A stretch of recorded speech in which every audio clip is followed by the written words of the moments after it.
अपनी mutual fund holding के लिए निवेशक दो तरह के अकाउंट चुन सकते हैं, सिंगल या ज्वाइंट अकाउंट। ज्वाइंट अकाउंट के तहत निवेशक ज्वाइंट या ईदर और सर्वाइवर मोड्स ऑफ ऑपरेशन चुन सकते हैं। सिंगल और ज्वाइंट अकाउंट में बेहतर क्या है, चलिए इस वीडियो में समझते हैं।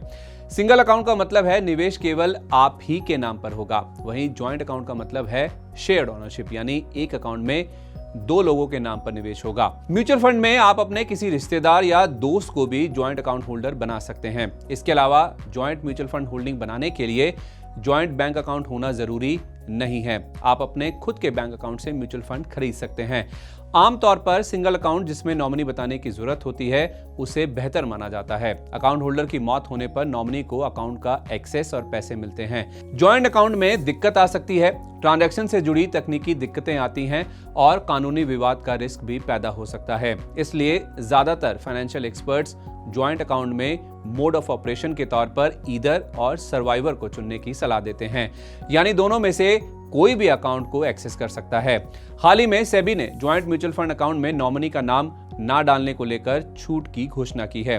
अब तक सिंगल या ज्वाइंट म्यूचुअल फंड अकाउंट में नॉमिनी ना होने पर अकाउंट फ्रीज होने का खतरा था, लेकिन नए निर्देशों के बाद ज्वाइंट म्यूचुअल फंड अकाउंट में नॉमिनी का नाम देने की जरूरत नहीं है। फाइनेंशियल एक्सपर्ट्स बताते हैं कि ज्यादातर couples joint mode of operation वाला म्यूचुअल फंड अकाउंट चुनते हैं, लेकिन ऐसे मामलों में ऑनलाइन ट्रांजैक्शन से जुड़ी दिक्कत आती है। एसेट मैनेजमेंट कंपनीज के कई प्लेटफॉर्म या साइट मल्टीपल ओटीपी के लिहाज से तैयार नहीं है और आपको ट्रांजैक्शन के लिए फिजिकल फॉर्म या चेक देना होगा।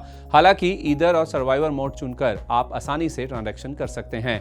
ज्वाइंट होल्डिंग में कानूनी दिक्कतें भी आ सकती हैं, खासकर डाइवोर्स की स्थिति में ओनरशिप को लेकर विवाद हो सकता है। एक और दिक्कत यह है कि होल्डर डिलीशन, यानी किसी एक का नाम केवल डाइवोर्स या मौत जैसी हालत में ही हट सकता है।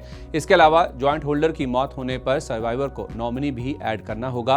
हालांकि एक फायदा यह है कि फर्स्ट होल्डर की मौत होने पर सेकंड होल्डर म्यूचुअल फंड में निवेश करना जारी रख सकता है।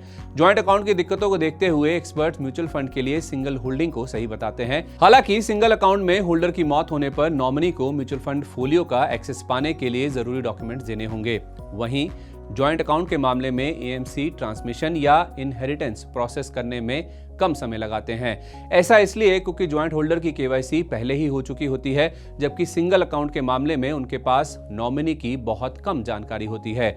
इसलिए इन तमाम पहलुओं पर ध्यान देने के बाद अपनी जरूरत और प्रायोरिटी के हिसाब से ही आप अपना म्यूचुअल फंड का अकाउंट चुनें।